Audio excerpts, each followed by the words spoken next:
ମୁଁ କହିଥିଲି ମୋ ପକେଟରେ ଟଙ୍କାଟିଏ ଅଛି, ମତେ କୋଟିଏ ଲୋକ ଜାଣିଛନ୍ତି।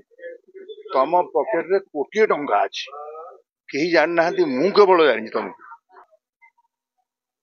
ପ୍ରାୟ ବହୁତ ହେଇଯିବ। ମୋତେ ହତ୍ୟା କଲେ କଣ ପାଇଁ, କୋଉଟା ତମେ କରିବ? ତେଣୁ କାହା ବିରୁଦ୍ଧରେ କହିବା ଉଚିତ ନୁହେଁ। ତାଙ୍କ ଭାଗ୍ୟ ଥିଲି ବୋଲି ଖାଲି ପ୍ରଶଂସା କରୁଥିଲି। ମତେ ଭଲ ଲାଗିଲା।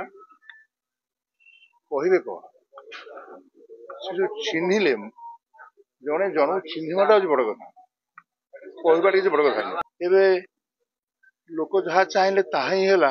ମୁଁ ଲୋକ ମତରେ କହିବେ ସମ୍ମାନ ଜଣେଇଲି ବୋଲି, ଏଟା ମୋର ଭୁଲ।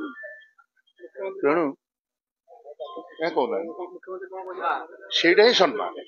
ଜଣେ ମଣିଷକୁ ମଣିଷ ସମ୍ମାନ ଦବା, ଯୋଉ ତାଙ୍କ ପାଖେ ଯୋଉ ସାହସ ଟିକେ ଦେଖିଲି, ମନ୍ତ୍ରୀ କଲେ, ଦଳ କଲା, ଗୋଟେ ଠିକ ଲୋକ।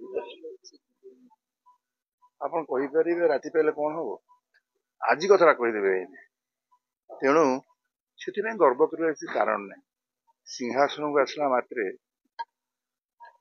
ଯୋଉ ଭଲ କରିବେ ଭଲ ହବ, ଏଇ ଅର୍ଥରେ।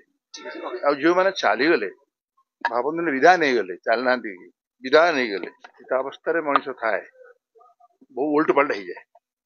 କିନ୍ତୁ ଏ ଯୋଉ ଯାହାକୁ ଆପଣ ମାନେ ମୁଖ୍ୟମନ୍ତ୍ରୀ କହିଥିଲି ମୋ ପକେଟରେ ଟଙ୍କାଟିଏ ଅଛି, ମତେ କୋଟିଏ ଲୋକ ଜାଣିଛନ୍ତି।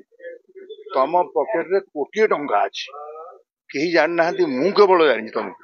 ଏହିଭଳି ଭିଡ଼ିଓ ଦେଖିବା ପାଇଁ ଆମ ଚ୍ୟାନେଲକୁ ଲାଇକ୍, ସେୟାର, ସବସ୍କ୍ରାଇବ୍ କରନ୍ତୁ। Bureau report, Odia news.